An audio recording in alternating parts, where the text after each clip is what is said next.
Hello friends, welcome to our page study Bharati. Friends, आज का हमारा टॉपिक रहेगा हिस्टामीन। हिस्टामीन जैसा कि फ्रेंड्स मैंने अपनी लास्ट वीडियो के अंदर डिस्कस किए थे ऑटोकॉइड्स के बारे में, बेसिक इंट्रोडक्शन ऑफ ऑटोकॉइड्स के ऊपर जो मैंने वीडियो बनाई थी, उसके अंदर मैंने आपको बताया था कि ऑटोकॉइड्स क्या होते हैं, लोकल हॉर्मोन्स होते हैं। तो उन्हीं का एक एग्जांपल है हिस्टामीन।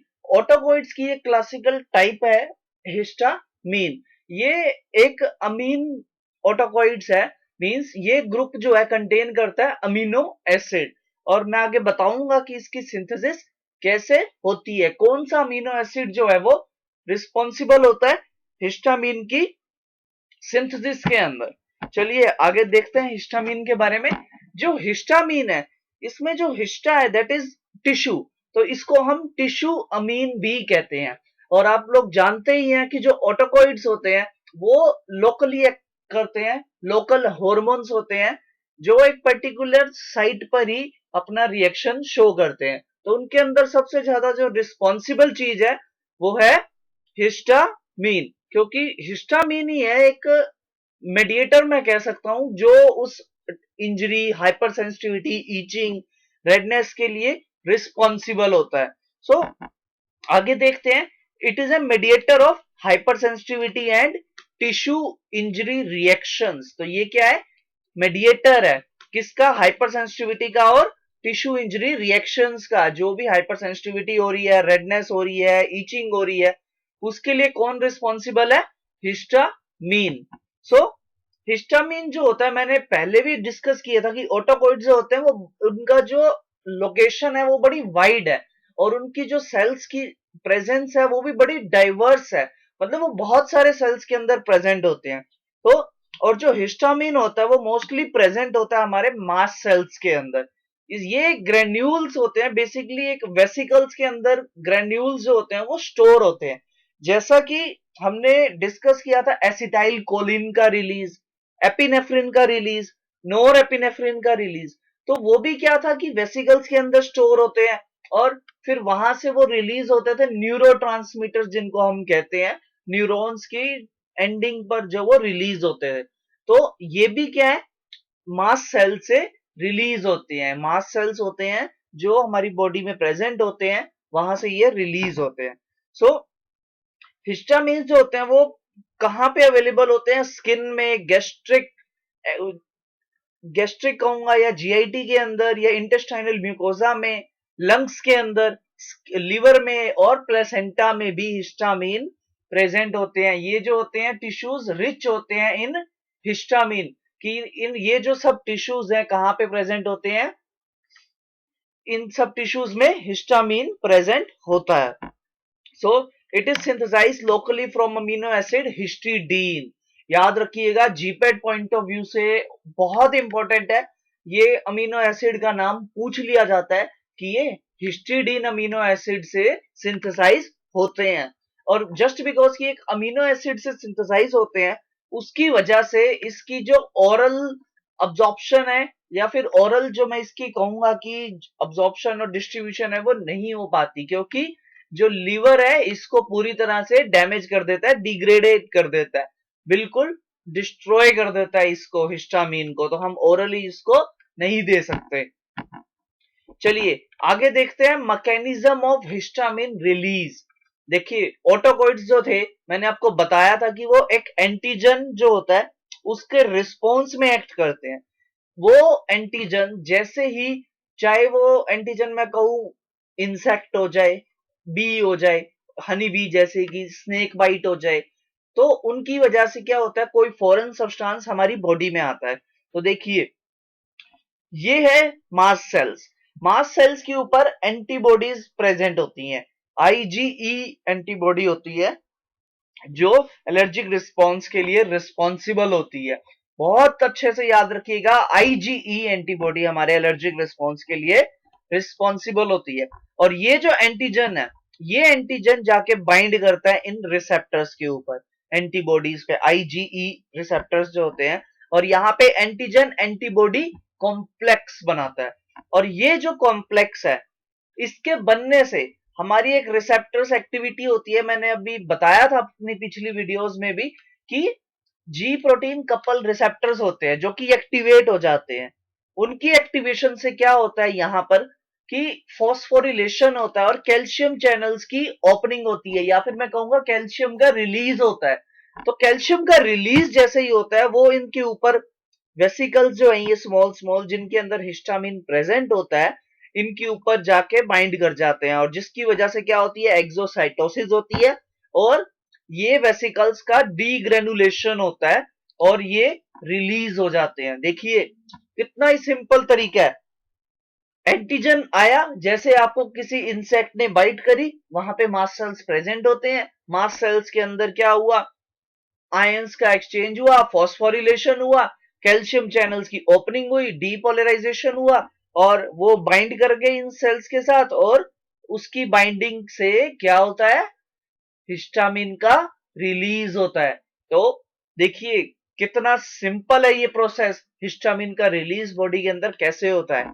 चलिए आगे बात करते हैं हिस्टामिन रिसेप्टर्स की, कि हिस्टामिन का रिलीज तो हो चुका है, अब वो कहां कहां पे जाके बाइंड करेगा, उनकी लोकेशन क्या होगी। तो यहाँ पे चार टाइप के रिसेप्टर्स हैं, H1, H2, H3 और H4, और इनका सबका नेचर क्या है, जी प्रोटीन कपल रिसेप्टर की तरह ये एक्ट करते हैं। और लोकेशन, H1 सेल्स जो होते हैं स्मूथ मसल्स में प्रेजेंट होते हैं, नर्व एंडिंग्स में भी प्रेजेंट होते हैं। H2 रिसेप्टर हमारे गैस्ट्रिक म्यूकोजा, कार्डिक मसल्स में, इम्यून सेल्स में प्रेजेंट होते हैं। H3 जो है वो इस्नोफिल्स, मोनोसाइट्स में होते हैं, और H4 जो होते हैं ल्यूकोसाइट्स में प्रेजेंट होते हैं। और इनके फंक्शन देख लेते हैं।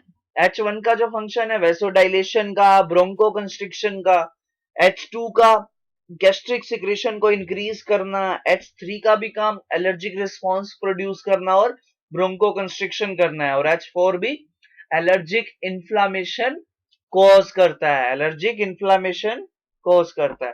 चलिए आगे देखते हैं फार्माकोलॉजी ऑफ हिस्टामीन, कि जो हिस्टामीन है हमारा जैसे ही रिलीज हुआ तो उसका जो एक्शन है डिफरेंट डिफरेंट ऑर्गन्स पे डिफरेंट डिफरेंट रहता है। जितने भी हमारे ऑर्गन्स हैं बॉडी के अंदर, जो जो भी ऑर्गन्स प्रेजेंट है, चाहे वो लंग्स है, लीवर है, किडनी है, हार्ट है, तो उनके ऊपर जो भी उसका जो एक्शन होता है वो हम स्टडी करते हैं, क्या क्या उसका फार्माकोलॉजिकल एक्शन होता है। चलिए ये है हिस्टामीन। हिस्टामीन जो है सबसे पहले हम बात करते हैं ब्लड वेसल्स के ऊपर। देखिए ब्लड वेसल्स में सबसे पहले ये क्या करता है, वेसो डायलेशन। इसमें थोड़ा सा जो है ना एक चेंज है, कॉन्फ्लिक्ट है। देखिए जो स्मॉलर ब्लड वेसल्स होती हैं लाइक कैपिलरीज होती हैं, आर्टीरियोल्स होती हैं, विनियोल्स होती हैं, वहां पर तो ये करता है वेसो डायलेशन। लेकिन जो लार्जर ब्लड वेसल्स हैं, आर्टरीज, वेन्स हैं, वहां पर ये क्या करता है, ब्रोंको कंस्ट्रिक्शन। देखिए ये क्या हो रही है, डायलेशन हो रही है, और यहां पे क्या हो रहा है, ब्रोंको कंस्ट्रिक्शन कोज करता है ये लार्जर ब्लड वेसल्स के अंदर। और हार्ट के अंदर ये क्या करता है, हार्ट बीट को इंक्रीज करता है, ये हार्ट बीट को इंक्रीज करेगा।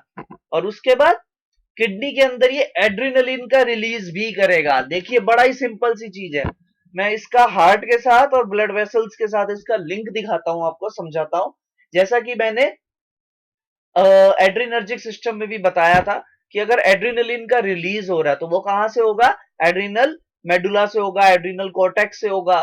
तो वो क्या करती है, एड्रिनलिन का रिलीज होगा, जिसकी वजह से क्या होगी, बताइए क्या होगा, एड्रेनलिन से सिंपैथेटिक नर्वस सिस्टम एक्टिवेट होता है, और उसकी वजह से क्या होगा, हाइपरटेंशन इंक्रीज होती है, और हाइपरटेंशन के साथ साथ हार्ट रेट भी इंक्रीज होती है, और साथ में कार्डिक आउटपुट में भी चेंजेस आते हैं, वो भी क्या होगी, इंक्रीज हो जाएगी।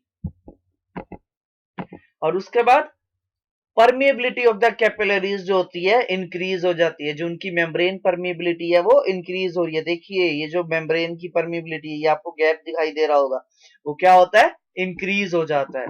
उसके बाद ब्रोंको कंस्ट्रिक्शन कोज करती है। देखिए ये है नॉर्मल जो ब्रोंकाई, और ये क्या है, म्यूकस कंटेनिंग ब्रोंकाई। देखिए यहाँ पे क्या हो रही है, कंस्ट्रिक्शन हो रही है, म्यूकस की सिक्रीशन हो रही है, जिसकी वजह से जो एयर फ्लो है वो बहुत कम पैसेज है उसको जाने के लिए, लेकिन यहाँ पे क्या है, बहुत अच्छे से पैसेज है उसको पास ऑन होने के लिए। तो ये क्या करती हैं, ब्रोंको कंस्ट्रिक्शन भी करती हैं, ब्रोंको कंस्ट्रिक्शन भी होगी, हार्ट रेट भी इंक्रीज हो गई, एड्रेनलिन का रिलीज भी हो गया। चलिए आगे बात करते हैं गैस्ट्रिक एसिड सिक्रीशन। हिस्टामिन का जो सबसे इंपॉर्टेंट रोल है वो गैस्ट्रिक एसिड सिक्रीशन में ही है। जो HCl का रिलीज होता है वो यही कोज करती है, हिस्टामिन ही करती है। मैं आपको जब आगे अपनी एंटी हिस्टामिनिक ड्रग्स के बारे में बताऊंगा तो मैं आपको बताऊंगा कि कैसे ये गैस्ट्रिक एसिड सिक्रीशन होती है और कैसे ये कंट्रोल की जाती है। लास्ट है हमारी स्वेलिंग एंड इन्फ्लामेशन। देखिए जब स्मॉल ब्लड वेसल्स की क्या होती है, डायलेशन होती है, तो उस डायलेशन के साथ साथ ये क्या करती है, उस जगह पे स्वेलिंग भी कोज करती है, क्योंकि ब्लड जो है वो वॉल्यूम जो है वो ज्यादा हो जाती है, ब्लड वेसल्स डायलेट हो जाती हैं और वहां पे इन्फ्लामेशन भी कॉज करती है। आई होप फ्रेंड्स आप लोगों को मेरी ये वीडियो समझ में आई होगी। फार्माकोलॉजिकल एक्शन जो है हिस्टामिन का वो आपको अच्छे से समझ में आया होगा। सो प्लीज अगर आपको मेरी किसी भी वीडियो में, पहले वाली वीडियोस में भी कोई प्रॉब्लम है तो प्लीज कोई भी क्वेरी हो तो नीचे कमेंट करना ना भूलिए और साथ ही में सब्सक्राइब कीजिए, लाइक कीजिए और शेयर कीजिए। Thank you so much friends, bye bye.